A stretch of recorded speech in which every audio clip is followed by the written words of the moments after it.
Hello, আমি স্মৃতি। লেখকের ডায়েরি ইউটিউব চ্যানেলের পক্ষ থেকে আপনাদের সবাইকে জানাচ্ছি স্বাগতম। আজকে যে গল্পটি আমি আপনাদের পাঠ করে শোনাবো তা হলো সংসার গল্প, বিভূতিভূষণ বন্দ্যোপাধ্যায়ের লেখা। আশা করছি এই গল্পটি আপনাদের ভালো লাগবে, তাই কথা না বাড়িয়ে শুরু করা যাক আজকের গল্প। সংসার, বিভূতিভূষণ বন্দ্যোপাধ্যায়। উপেন ভট্টাচার্যের পুত্রবধূ বেশ সুন্দরী। একটিমাত্র ছোট ছেলে নিয়ে এত বড় পুরনো সেকেলে ভাঙা বাড়ির মধ্যে একাই থাকে। স্বামীর পরিচয়ে বউটি এ গ্রামে পরিচিতা নয়। অমুকের পুত্রবধূই তার একমাত্র পরিচয়, কারণ এই যে স্বামী ভবতারণ ভট্টাচার্য ভবঘুরে লোক, গাঁজা খেয়ে মদ খেয়ে বাপের যথাসর্বস্ব উড়িয়ে দিয়েছে। এখন কোথায় যেন সামান্য মাইনেতে চাকরি করে। শনিবারে বাড়ি আসে, কোনো শনিবারে আসেই না। শ্বশুর উপেন ভট্টাচার্য গ্রামের জমিদার মজুমদারেদের ঠাকুর বাড়িতে নিত্য পূজা করেন, সেখানেই থাকেন, সেখানেই খান। বড় একটা বাড়ি আসেন না তিনিও। ভালো খেতে পান বলে ঠাকুর বাড়িতেই পড়ে থাকেন, নইলে সকালের বাল্যভোগের লুচি ও হালুয়া, পায়েস, দই ও বৈকালির ফলমূল 12 ভূতে লুটে খায়। কোনো কোনো দিন সন্ধ্যার দিকে তিনি বাড়ি আসেন, হাতে একটা ছোট পুটলি, তাতে প্রসাদী লুচি ও মিষ্টি, ফলমূল, একটু বা ক্ষীরের শ্বাস থাকে। তার নাতি করুণার বয়স 7 বছর। না খেতে পেয়ে সে সর্বদা খাই খাই করছে, যা হয় পেলেই খুশি। তা কাঁচা আমড়া হোক, পাকা নোনা হোক, চাল ভাজা হোক, তালের কল হোক, আধপাকা শক্ত বেল হোক, খাওয়া পেলেই হলো। স্বাদের অনুভূতি তার নাই। ঝাল, টক, মিষ্টি, তেতো তার কাছে সব সমান। ও করুণা, এই দেখ কি এনেছি। কি ঠাকুর দাদা? দাদু টাদু বলার নিয়ম নেই এসব অজ পাড়া গায়ে। ওসব শৌখিন শহুরে বুলি করুণা শেখেনি। সে ছুটে যায় উৎসুক লোভীর ব্যর্থতা নিয়ে। ঠাকুর দাদা পুটলি খুলে দুখানা আখের টিকলি, একটা বাতাসা ওর হাতে দেন। ও তাতে মহা খুশি। ঠাকুর দাদা যে জিনিস দেন তার চেয়ে যে জিনিস দেন না অনেক ভালো ও অনেক বেশি। পুটলির সে অংশে থাকে বৈকালির ভোগের লুচি, কচুরি, মালপোয়া ও তালের বড়া। যখনকার যে ফল সেটা ঠাকুরকে নিবেদন করার প্রথা এ ঠাকুর বাড়িতে বহুকাল থেকে প্রচলিত।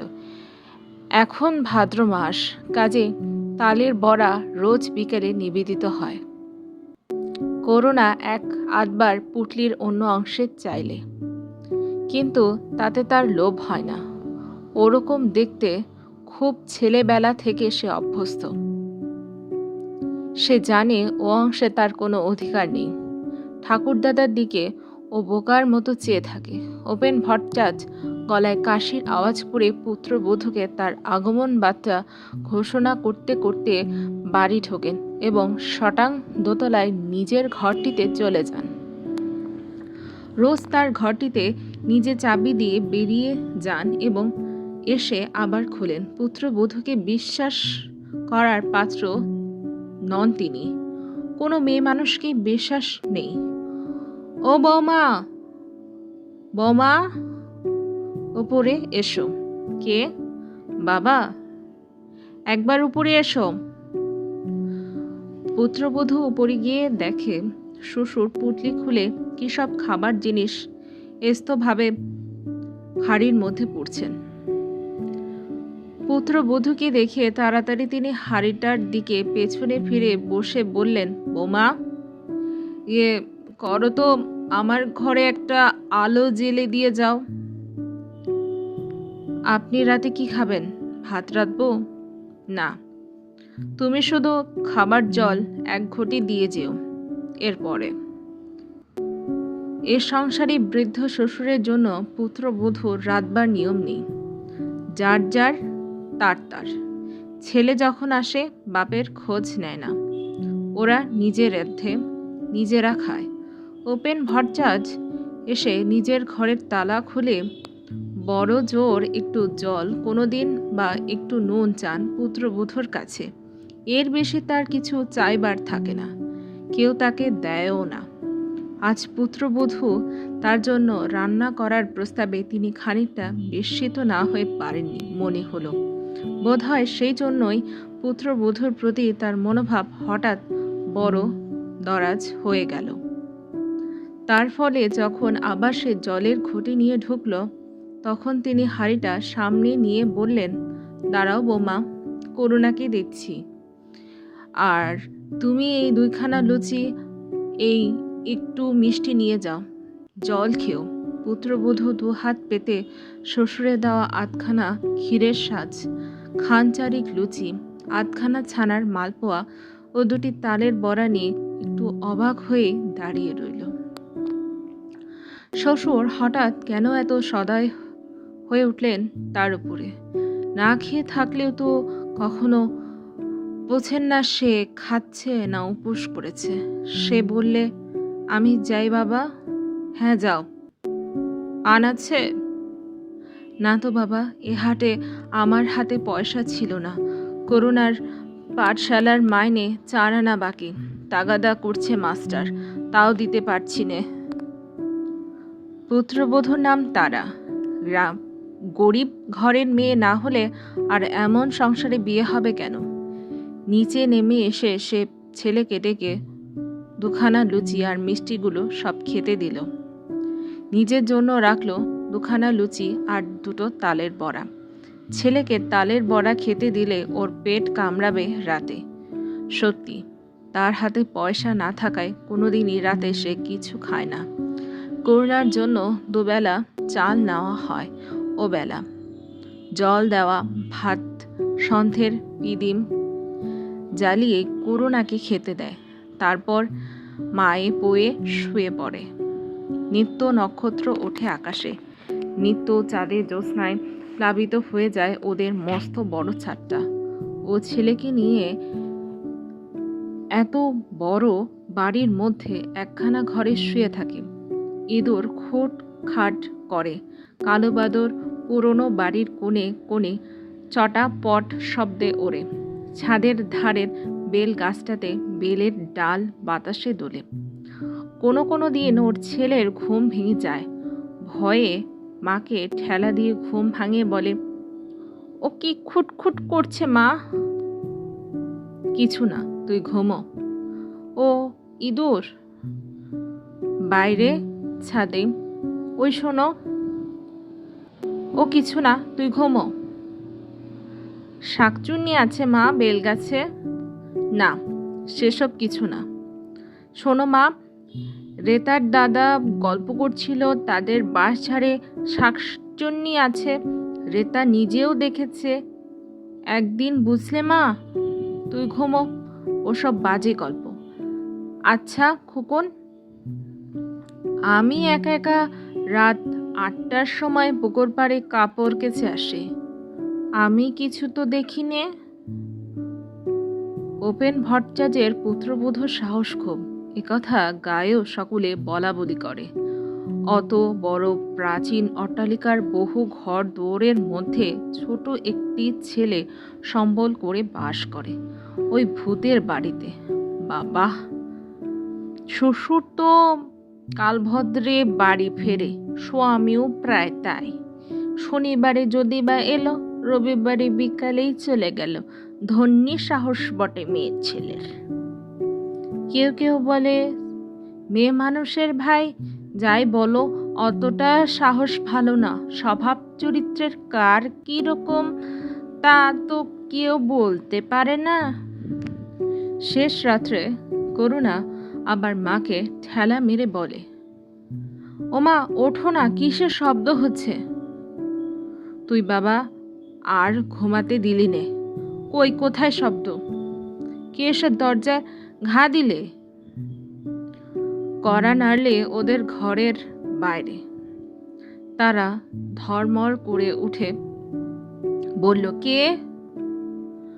বাইরে থেকে উত্তর এলো, আমি। দোর খোলো। করুণা ভয় কাঠ হয়ে গিয়েছিল। হঠাৎ সে খুশিতে চেঁচিয়ে উঠল প্রায়। ও ও বাবা! তারা তাড়াতাড়ি উঠে গিয়ে খিল খুলে দিয়ে একগাল হেসে বলল, এসো এসো এসো। একেবারে শেষ রাত্রিরে ভালো আছো? হ্যাঁ, বাস খারাপ হয়ে গিয়েছিল রাস্তায় আসতে, যা কষ্ট হয়েছে। তালপুকুরের মাঠের মধ্যে বাস খারাপ হয়ে দাঁড়িয়ে রইল রাত 10টা থেকে। এই খানিকটা আগে তখন চলল। তুমি হাত মুখ ধোও, জল গামলায় আছে, গাড়তে আছে, আমি ভাত চড়াই। ভাত? শেষ রাত্রিরে ভাত খেয়ে মরি আর কি। আমার পুটলির মধ্যে সরু চিড়ে আছে, তাই দুটো ভিজিয়ে দাও। খোকা সরে আয়, তোর জন্য জিলিপি কিনেছিলাম, তাই মিয়ে নেতা হয়ে গিয়েছে। এ নাও, খোকারে দুখানা দাও। তুমি দুখানা খাও, আমি খাবো না। তুমি খেয়ে একটু জল খাও। ওগো না না না, যা বলছি শোনো না। আমার পেট ভালো না কদিন থেকে। সরু চিড়ে ভিজিয়ে নেবুর লস আর নুন মেখে বেশ কচলে কচলে কদ বের করে। থাক থাক, তোমাকে আর শেখাতে হবে না, হাত মুখ ধুয়ে এসো। যাব, তার আগে একবার গাটা দাও দেখি। গামছাখানা এখানে রেখে দাও, আসছি আমি। তারা তখনই চিড়ে ভেজাতে দিলে। স্বামী এসে হাত মুখ ধুয়ে বসল। তার সামনে পাথরের একটা বড় বাটিতে চিড়ের কদ, নুন, লেবু মিশিয়ে তাকে খেতে দিলে। স্বামী একটুকু মুখে দিয়েই বলল, বাহ, বেশ, নুন লেবু মিশিয়ে বড় চমৎকার খেতে লাগছে। আর দেব? না, এই বেশি হয়েছে। হ্যাঁ গা, ধার দেনা কত এবার? মাছ কিনেছিলাম একদিন 4 আনা, একদিন 2 আনা। আর খোকা আমসত্ত্ব খেতে চেয়েছিল, তাই বোস্টম বাড়ি থেকে কিনে এনেছিলাম 2 আনার। আমসত্ত্ব আবার কিনতে গেলে? বড় নবাব হয়েছ না? স্বামীর মুখে কড়া সুরের কথা শোনা এই প্রথম নয় তারার। ওর চেয়ে অনেক বেশি রূঢ় ব্যবহার ও কথা সে সহ্য করে আসছে স্বামীর। গা সওয়া হয়ে গেছে তার, তাও বিনি দোষে। খোকা খেতে চেয়েছিল, ছেলে মানুষ আবদার করলে ও কি বোঝে কিছু? অবোধ না দিতে পারলে কষ্ট হয়। বারে, খোকা কাঁদতে লাগলো, দেব না কিনে? না, বাপের বাড়ি থেকে পয়সা এনে দিও। মুখ সামলে কথা কও বলছি, বাপ তুলো না খবরদার। ওরে বাপ রে, দেখো ভয়েতে ইঁদুরের গর্তে না ঢুকি, তবু যদি বাপের বাড়ি চালে খড় থাকতো। ছিল না বলেই তো তোমার মতো অজ পাড়ার মূর্খ আর মাতালের হাতে বাপ দিয়েছিল ধরে। তবে রে। স্বামী ভবতারণের হাতের কাছে ছাতা পেয়ে তাই উঁচিয়ে তেড়ে গেল তারার দিকে। করুণা চিৎকার করে কেঁদে উঠল ভয়। ওপর থেকে উপেন ভট্টাচার্য বলে উঠলেন, কে কে? কি হলো? কে ওখানে? ভবতারণ উদ্যত ছাতা নামিয়ে বলল, তোমার আমি। ফের যদি ছোট লোকের মেয়ে কোথাকার। খবরদার, আবার বাপ তুলছ। বেরাও তুমি বাড়ি থেকে, দূর হও। তোমার মুখে ছাই নুরো দেব বলে দিচ্ছি, বেরাও। হারামজাদি, দেখ এখনো মুখ সামলা বলে দিচ্ছি। বেরোবো কেন? তোর কোন বাপ এ বাড়ি করে রেখে গিয়েছিল জিজ্ঞেস করি? তুই বেরো। করুণা আকুল সুরে কাঁদছে। বাবা মার ধুমধুমার ঝগড়ার মাঝখানে পড়ে গিয়েছে। ওর মা এসে ওকে কোলে নিয়ে বলল, চল খোকা, আমরা এই বাড়ি থেকে চলে যাই। ওরা থাকুক যাদের বাড়ি, তোর আমার বাড়ি তো না। খবরদার, খোকাকে ছুঁয়ো না বলছি। যাবি হারামজাদি তো একলা মর গেজা। খোকা তোর না আমার। বেশ, রাখো খোকাকে, আমি একলাই যাচ্ছি। যা বেরো। করুণা ছুটে গিয়ে মাকে জড়িয়ে ধরে বলল, মা তুমি যেও না। আমি তোমার সঙ্গে যাব। ভবতারণ বলল, খোকন, কেঁদো না, তোমায় আমি কলকাতায় নিয়ে যাব। রেলগাড়ি কিনে দেব, মোটর গাড়ি কিনে দেব, এসো। করুণা কান্নায় জড়িত সুরে বলল, না, এসো না। কলকাতায় যাবি নে? না। মাকে সে আরো বেশি করে জড়িয়ে ধরে। এমন সময় উপর থেকে উপেন ভট্টাচার্য নেমে এসে ছেলেকে বললেন, তুই কি চেঁচামেচি আরম্ভ করলি ভোর রাত্রিরে? তুই মানুষ হলি নে, এই দুঃখ আর আমি বাড়ি আসিনে। কেন মিছিমিছি বৌমাকে যা তা বলছিস? আমি সব শুনেছি ওপর থেকে। তোরই তো দোষ, ও আমার ঘরের লক্ষ্মী। আপনাকে তো কিছু বলিনি, আপনি উপরে যান বাবা। আমাদের কথার মধ্যে আসতে কে বলেছে আপনাকে? আমি যাই না যাই সে আমি বুঝবো। আর তুই যে বলছিস বৌমাকে বাড়ি থেকে বেরোতে, আমার বাড়ি না তোর বাড়ি? আমি আজও বেঁচে আছি, তোর কি দাবি আছে বাড়ির উপর? আমি ওপর থেকে সব শুনেছি, বদমাইশ পাজি কোথাকার। আমি মরবার আগে খোকনকে বাড়ি লিখে দিয়ে যাব। কালই যাচ্ছি আমি সদরে, বৌমাকে ওসি করে যাব। তোমার বাড়ির আম্বা ঘুচিয়ে তবে আমার কাজ। হতচ্ছাড়া বদমাইশ!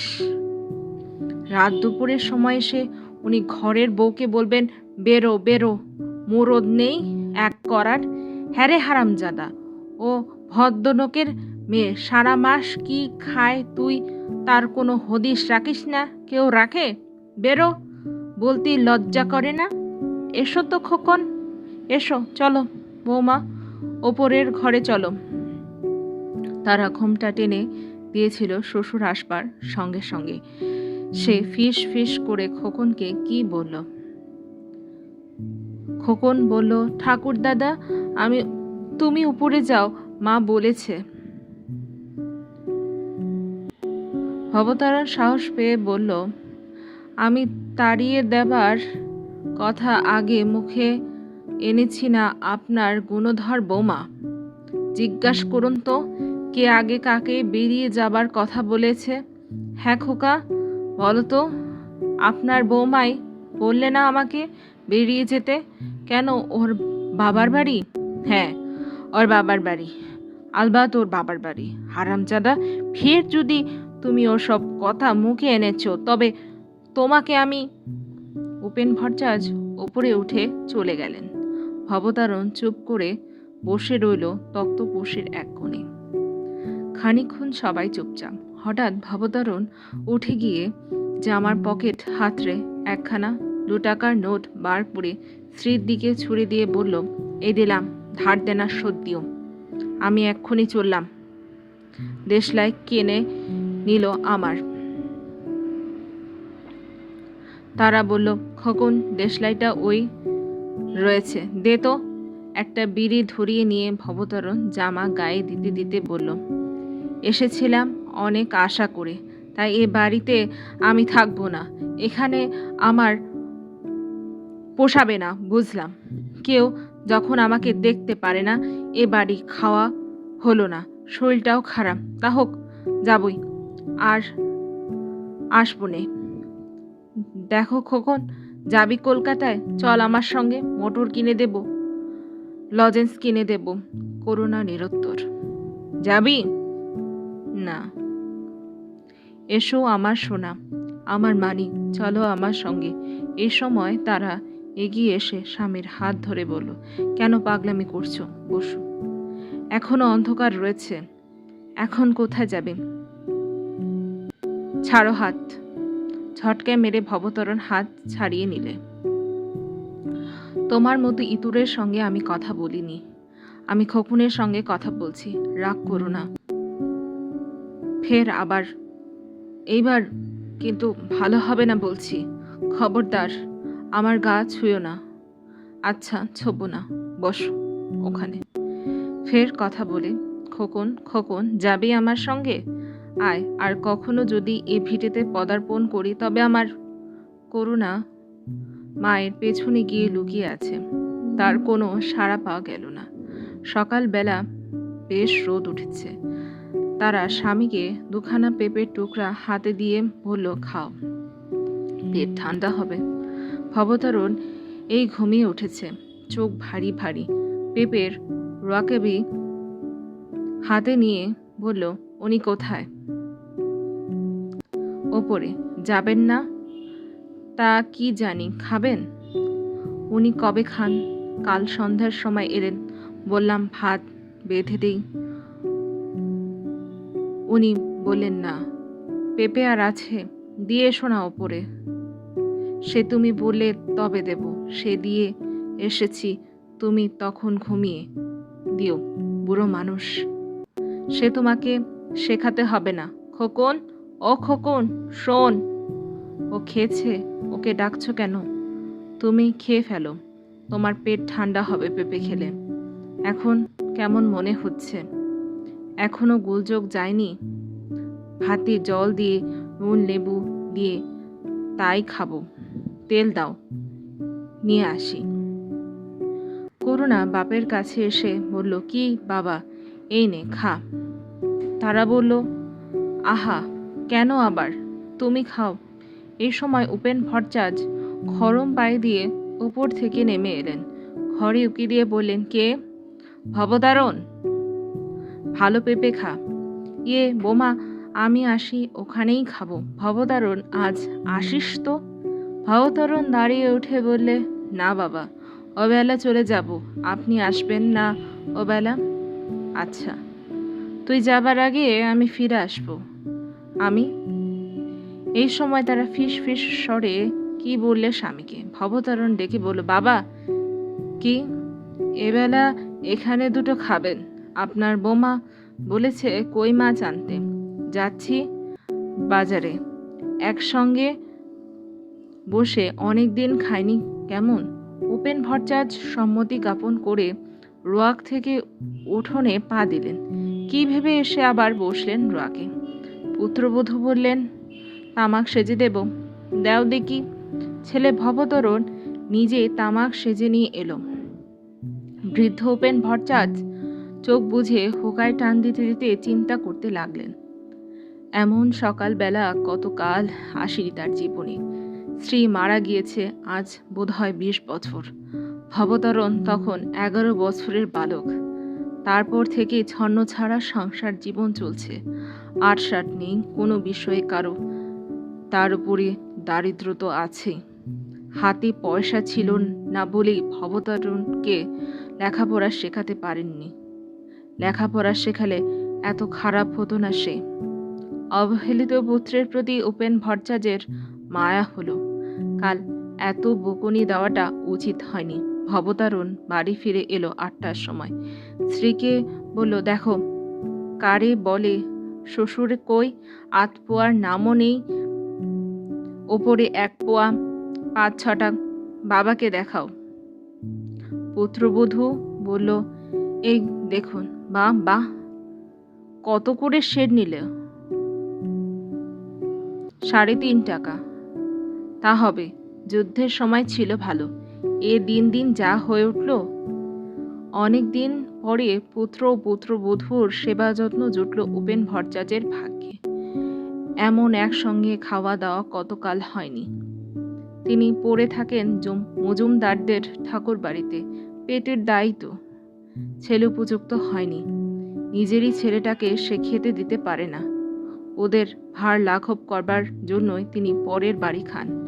খাওয়া দাওয়ার পর উপেন ভট্টাচার্য দিবা নিদ্রা দেবার জন্য ওপরের ঘরে চলে গেলেন।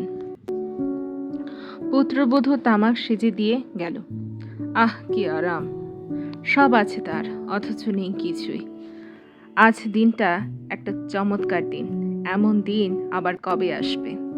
12 মাসে সজনে গাছে ফুল ফুটেছে, ডালপাতা নড়ছে বর্ষার সজল বাতাসে। ঘুমিয়ে পড়লেন উপেন ভট্টাচার্য।